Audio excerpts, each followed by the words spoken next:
yan, pag nagutuman pa kayo sa labas ng bansa, kaya magtrabaho para kumita. Pagkatapos, magutuman lang pala, no? Okay. Ngayon, may sinabi ba, kung sinong kasunod na speaker? Wala.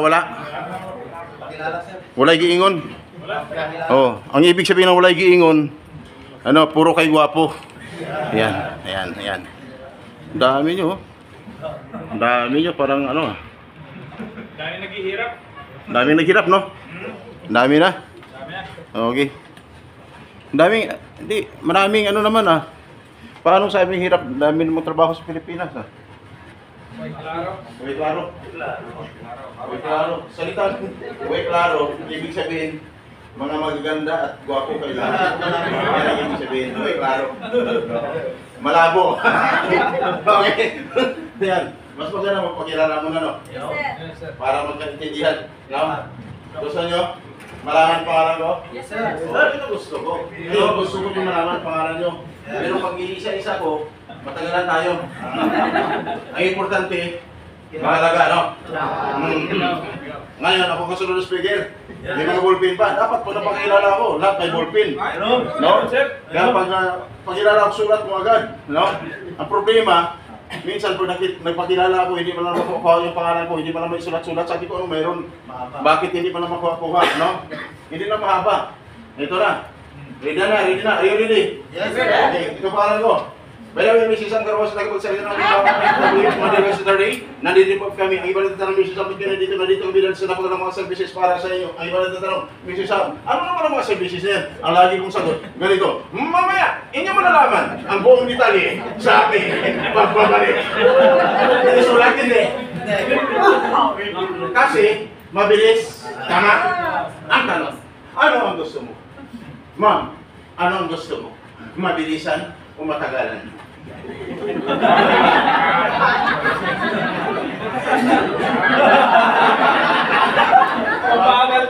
Mabilisan o matagalan? Ma'am, Sa pangalan, sir, para makita.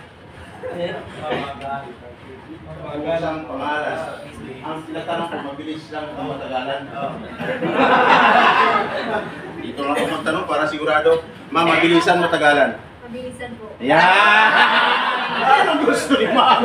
Kasi pag mabilisan, madaling makauwi, madaling matapos, Pero ang sagot dito, nung Friday, sir, gusto ko, matagalan. Kasi pag matagalan, marami kang matutunan. Tama? Loud and clear. Di ba? May natutunan, di ba? Yan.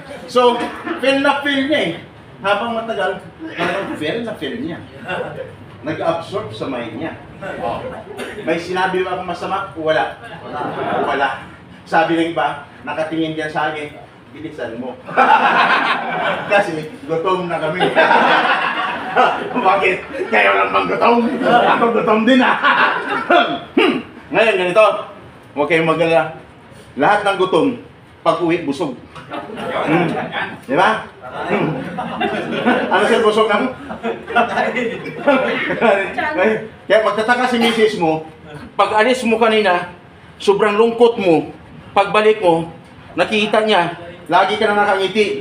Sa isip niya, sobrang saya yung asawa ko Sobrang masaya to Kanina nakasimangot pag-alis. Ngayon, sobrang saya na. Pag tinanong, mahal, kamusta ka? Hindi man lang sumasagot. Yung pala, nalipasan na ng gutom. Bakit? Kasi, yan, walang kain sa pidus. Hindi talaga yung pinakain, laming. Sabing laming. Salitang Thailander yan, laming. Yan. Laming. Ang ibig sabihin, ma'am, ang ganda ng face mo. Fasting yan, ang Tagalog. Marami na kong alam. Kaya Dan, sa paantok-antok, dapat walang inantok Nagawa ko kanina, kumidlip. Sa atin, hindi mo pwedeng gawin. Bakit? Nakaidlip ka dyan. Nagtutok ako dito, grabing hiyaw na dito, ikaw nakatulog. Magbabiral ka. Pero, sarap ng tawanan dito Sarap ng salita ko dito, ikaw naman. Tumutulo yung laway. Ayun, nakatutok yung kamera. Yan. Woo! Nakuha niyo pangalan ko? Pangalan ko Sam. Sa probinsya, pangalan ko Samuel. Ngayon, napag-isipan ko nung pumunta ako ng Maynila, ginawa kong Sam. At least, para, ano naman? Ha? Sure? Hindi. Ano naman? Tawag niya? Level up. Grabe. May nantok, wala. Wala! Oh, Mr. Sam, ba't ka nandito? Kasi nandito ka rin. Nandito ako. Kasi nandito ka. Sino mga ex-abroad? Taas yung mga kamay. Ex-abroad. Taas. Mabilisan lang. Taas. 15. Sino mga first timers? Taas yung mga kamay. 16. Sabi ni ba, hindi pa nga tapos. 16 na. Oh, hindi siya nagbilang. Hindi ako nagbibilang. 15 plus 16. False 31. Yung hindi tumaas ang kamay. Ano kayo? Oh, 31. 17. Ang hindi tumaas ng kamay. 31 plus 17. Ilan? Ah, 40? Ha? Ha? 48. Oh, 48. Ang tao, 48 times 2. Hindi, 88. Wala na nga kain. Ano nagkain? Ma'am, gutom ka na talaga. Gusto mong kumain? Wala na problema. Okay. Tuloy-tuloy. Lang malamig. Huwag kang mag-alala. Kahit saan ka. Malamig ba dyan? Maiinitin ko pa rin. Okay. Yan. Tuloy-tuloy. Sir, bilisan muna. Okay. Kamusta naman? Marami kayong natutunan. Kay Ma'am Sandra rin kanina. Yes, sir. Nabanggit. Lahat. Yung do's and don'ts nabanggit. Yung pinagbabawal at hindi. Yung bawal at hindi bawal. Eh paano namang sinasabing mag-holding hands? Pag nahuli kayong dalawa, opposite sex nabanggit, hindi. Na pag nahuli kayong dalawa, pwede kayong makulong. Pag nakulong kayong dalawa, maaaring, ha? Maaaring sino? Pag nakulong kayo, wala kayong may ipapakita na tinatawag na means of contract. No? Pwede kayong makulong at every Friday, may kaakibat na 100 lashes. Sir, alam mong lashes? Hindi. Hindi mo lang. Gusto mong laman?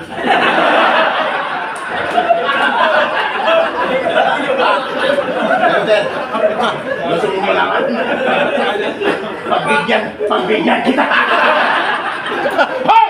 Pag sabing lashes, latigo. No? Grabe. Naranasin yung latigo? Naranasin? Sakit, no? Sakit ang latigo. Yan. Bakit?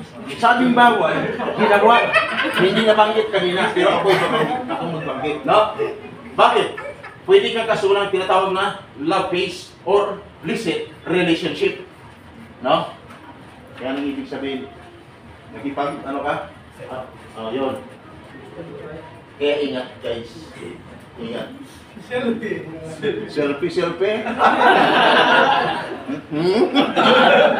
Pag nahuli ka, tapos gano'n ka na dyan.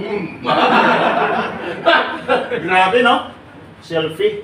Pero ngayon, uso na ngayon, selfie. No? Sa Saudi, sus, grabe. Pero, ingat pa rin, no? Okay. Ang dami ipinagbaba. Ay, yung pinabutan ka ng ano, yung pinadala sa'yo, dito pa lang sa Pilipinas. Yung magandang bag, tapos hindi mo lang naman. Alam niyo yan? Oh, yan ang iwasan nyo. Kasi pag tinanggap mo, at pag binuksan, ichinik sa airport, at may laman yun, no? Na ano? Anong laman nun? Oh, kontrabando. Delikado ka. Tama? Yari ka. Okay lang kung sa Pilipinas ka pa nahuli, kung sa labas ng bansa. Lifetime imprisonment yun. Maliban lang kung marami kang pera, no? Tapos pag nahuli ka, magbabayad. Pagdating ng eleksyon, manalo ka pa rin pag tumakbo ka sa politika.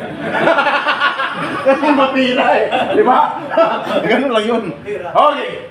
Sus, nako. Marami natutunan. Alam kong nilalaman kanina yung sinabi ni Ma'am Sandra rin, alam niyo. Kasi bakit yung part niya is part ko. No? Si Ma'am Sandra rin, signatory ng certificate, signatory din ako. Accredited siya ng UWA, facility ng accredited din ako. Kaya pagdating sa part ko, lahat ng speaker dito, iba ang part ko. No? Ang part ko, hindi pwede yung pasukan nila kasi hindi madali ito. Welfare assistance just in case of emergency. Sir, alam mo emergency? Yung may tumatakbo minsan. Emergency yun. Okay! Ngayon, tuloy-tuloy tayo. Ngayon, magtatanong lang.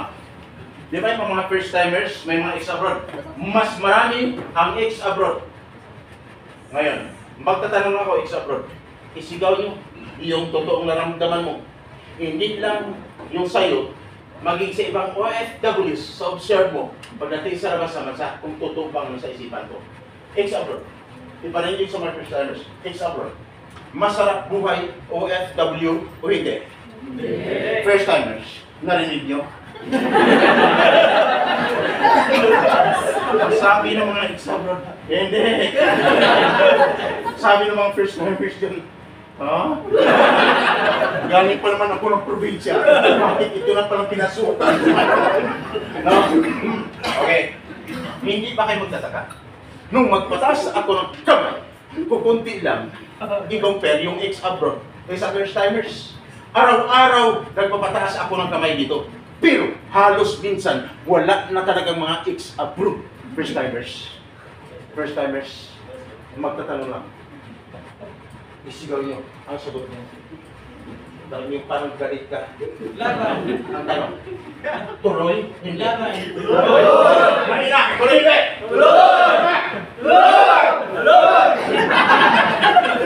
Tuloy! Pero may nakita ko dyan, ang bilis ng mata ko mga sir. Nakikita ko, sinisi ko yung kagabi. Tuloy ko pa. Tuloy. No, bakit? Hindi ka pa naman nakalis eh. No? Ngayon, tuloy kayo. Susunod ako. Sino ang ex-abroad na umabot ng 20 years? Papatunayan. 20 years sa labas ng bansa. 20 years mayroon. 15 years. Meron.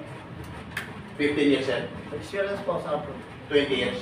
Pero di po yung suit, hindi po dire-diretso. Oo. Ay, dito siya na yun. Pwede dito. Diretso pa ito. Paano, babalik-balik. Minsan nakaka-finish contract, tapos natatambay ng mga 6 months. Okay. Balik naman. Tapos balik na yan. Kamusta? Nakapag-ipon naman ka. Hindi po sir ang pwede pag-ibang. Back to zero ulit ngayon.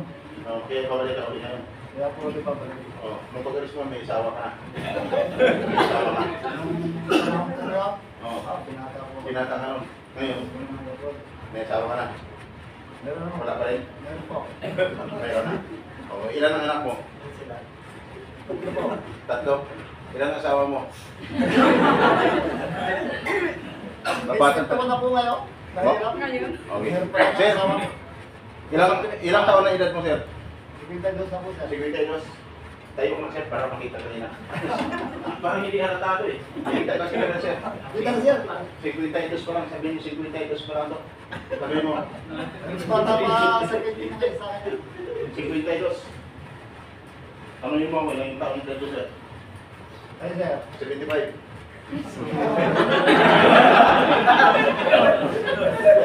Di ba? Ayos ang set. Ma'am, hindi ka pa magtanong, ma'am.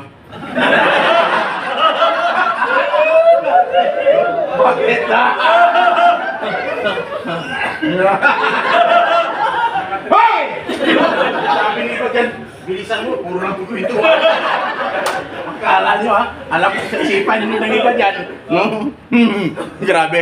Kitang-kita kayo dyan ha. At least, kinabukasan, lalabas na kayo dyan. Ha? Lalabas kayo dyan. Okay. Sir, thank you. Pasensya na makulit ako. Pero, ang tanong, may naging karanasan ka ba na hindi maganda sa labas ng bansa? Meron sir. Anong nangyari?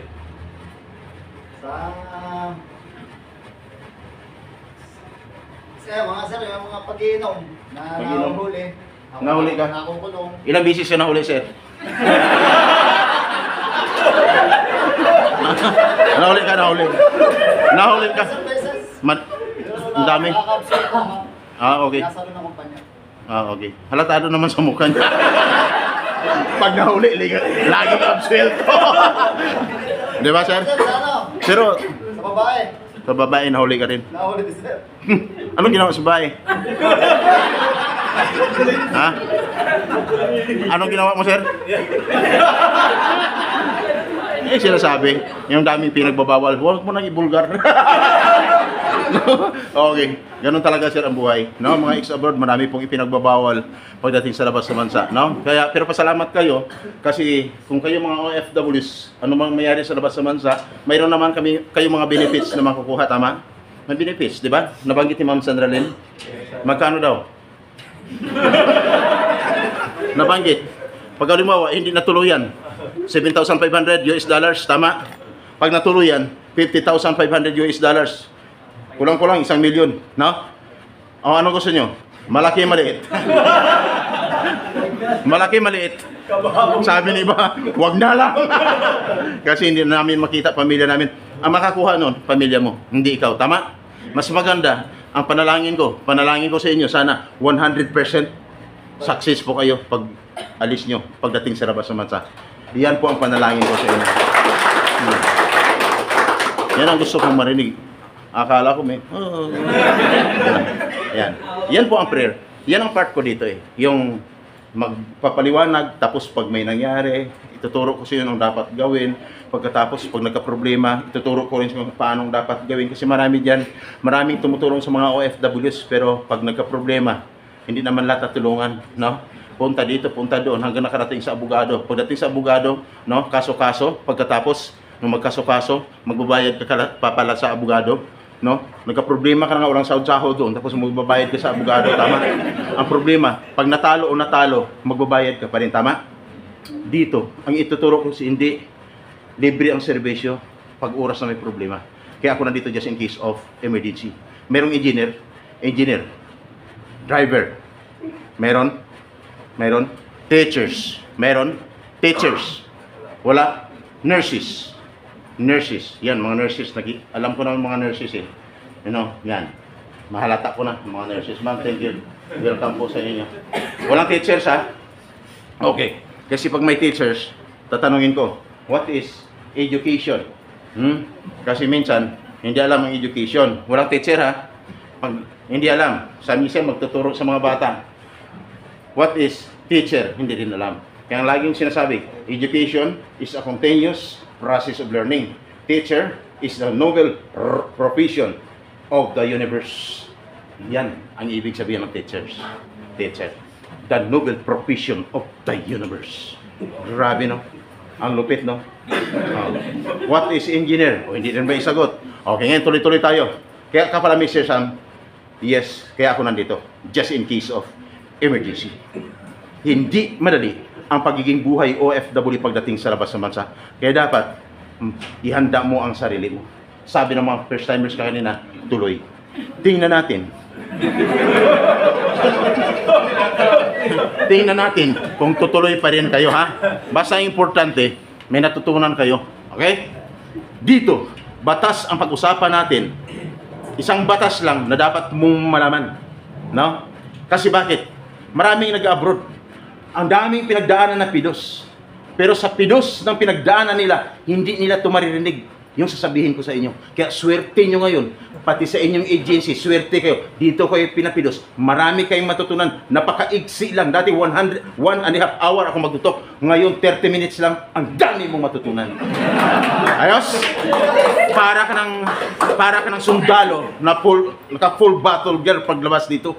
Bakit? May alam ka eh. Sa isang batas lang alam mo, malaking bagay para sa inyo. Kaya dapat ang isang OFW alamin ang pagiging buhay OFW. Bakit? Hindi madali ang buhay ng pagiging isang OFW. Lalo na, no? Pagdating mo sa labas sa bansa, pag wala kang alam, mahihirapan ka. Bakit? Iba ang batas sa Pilipinas, iba ang batas doon. Malinaw? Sabi ba, ano bang batas mayroon doon? Dami! Di ba? Di ba sa yung pag hinatulan ka na, no? Ang kamatayan, yung mga violations doon, nakulong. Di ba? Ibaon yung katawan. Tapos, ang ulo nakalabas, no? Parang tubo lang, ha? No? Ganon po ang batas sa labas ng bansa. Kaya dapat magiging maingat. Okay? Sir, ikaw, nung nagpidos ka noon, saan ka nagpidos noon? Saan ka nagpidos noon? Marami po sir na pindusan sa Pasay, Oh. sa Dawat, Tapos? Okay, lahat ng pinagpidusan, sir. Pinagpidusan mo, nakita mo ba ako doon? Hindi. Hindi. Tama yung sabi niya. Hindi niya ako nakikita. Kasi wala naman talaga ako doon. Tama? Ngayon, ito sir, Mr. Sam, bilisan mo na. Kasi, alas 2 na. Okay, tuloy-tuloy. Lahat ba 100% yung pakiramdam? Dali na. May natutunan ka na, di ba? Kasi after nito, lalabas ka na, may certificate ka na, tama? Yes, Lahat may certificate na. After ng pagpilos, aalis na, tama? Kaya lang magtatanong lang ako, ito ay naayon sa batas. Sa ganito karami ang tao ngayon, sino ang nakapagpilos na? Taas yung mga kamay. Nakapagpilos. Wala pa? Wala pa, sir. Wala pa, sir. Wala pa. Yung hindi nakapagpilos, taas yung mga kamay. Wala pa rin. Maraming may problema. Kasi bakit? Tuwing may nangyari sa'yo, pag nagtatanong ako, sa 100% na excitement mo, magbawas ako ng 20%. Okay? Naka-ready na? Ihanda mo ang sarili mo. Sa mga, ayon sa batas, ang isang OFW, bakit? Dapat, bago magpidos, dapat siya ay nakapag-sign na ng kontrata. Sabi ng iba, ha? Sign ng kontrata? Bakit kami wala? Ang dami pa naman namin dito ngayon. Di ba? Kaya may nakita ko dyan, sini ko yung katabi. Ikaw, nakapag-sign ka na ba? Pag nangyari sa'yo, may ibig sabihin, bawas na ng 20% ang excitement mo. Sabi ng iba, ganun ba? Mayroon pa kaya? Meron pa. Kaya ang natira is 80% na lang. At dapat, after magpilos, sisiguraduhin na ikaw ay makaalis na. Kasi bakit? Nasa batas. Ang isang OFW, mulang nag-apply at nabisahan, dapat 60 to 90 days prior, dapat siya ay nakaalis na. Ang ibig sabihin, 2 buwan hanggang 3 buwan, dapat nakaalis na ang isang OFW. Kaya yung isa, lumabas. Tatawag yun. Ma'am,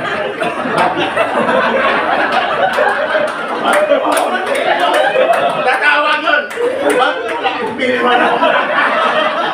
Problema hindi. Problema. Ngayon, ang iba, no? 60 to 90 days, hindi na pa rin nakaalis. Umabot na ng 10 months, nandito pa rin. Kaya kung nangyari sa'yo, another 20%, bawas na naman ang excitement mo. Ang natira is 60%. Sabi na iba din. Sabi ko na nga eh. At dapat, bakit kailangan ka makaalis? Kasi, nasa batas, hindi ka lang nakapag-sign ng kontrata eh. Hindi ka lang nakapag-pidos. Ang iba dyan nakapagbayad na ng placement fee. Ang tanong, pag nagbayad ka ng placement fee, ang salary mo is 20,000. Magkano dapat ang magiging placement fee? Dapat equivalent of 1 month salary. Sabi ng iba, tahimik lang. Ha? 1 month salary. Bakit sa akin? Sobrang laki. Malaki talaga yung sa iyong binayad. No? Oh. Problema hindi. Problema. Kaya 60% na lang natira kanina. Another 20% ang natira is 40%. At dapat, pag nagbayad, saang lugar? Sa Jollibee? Sa Chopping? Sa McDo? Sa Max? Mall? Hotel? O restaurant? Wala sa nabanggit kung na lugar, dapat sa loob ng agency. Underboard pa na biktima ng 150,000 bawat isa. Ang bumiktima isang retired colonel. No? Retired eh. Kaya sideline lang naman, no? Sideline lang yun. Tumulong kasi public servant, pero mali. Kasi violation of Republic Act 42 ang kanyang nalabag, no? Violation of Republic Act 82. In short, nakipagtulungan si Colonel at sa kanyang asawa niya, no? Tigahasin yun, retired colonel eh. Retired colonel. An accordance reporter. Alam niya eh, bumibira sa diyan no? Ayan, nakipagtulungan. Nung makipagtulungan, ibinilik ang pera ng mga kababayan natin. Makakaawa sana sila kung walang nakatulong sa kanya. 150,000. Kininat ang opportunity papuntang Canada. Ang purpose lang makapagtrabaho as mga housekeeping sa Canada. First timer eh, no?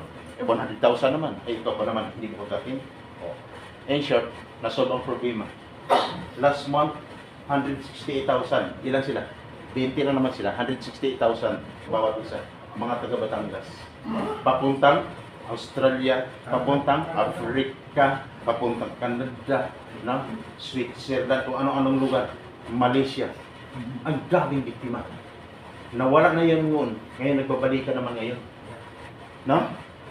Para, ang bilis sila gumawa ng pera. Instant millionaire agad. Ingat po guys.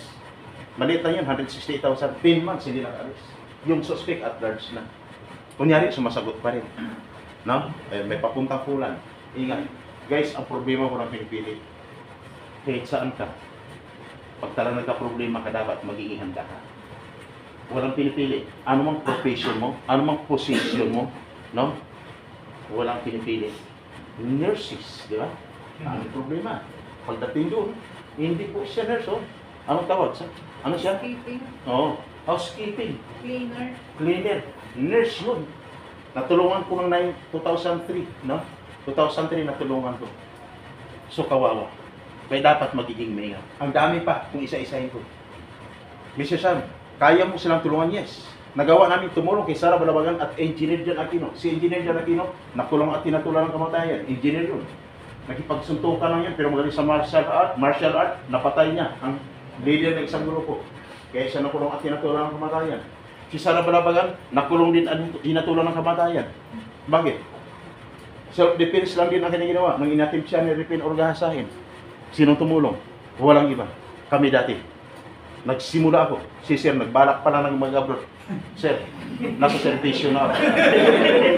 Lagi nakalive yan dati. Victims of illegal recruitment. Victims ng pangmamaltrato, maltreatment sa labas ng bansa.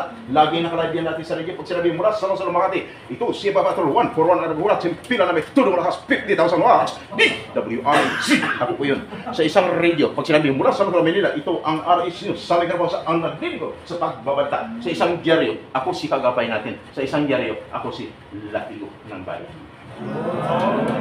Kaya at least nakita nyo na impersonal, no?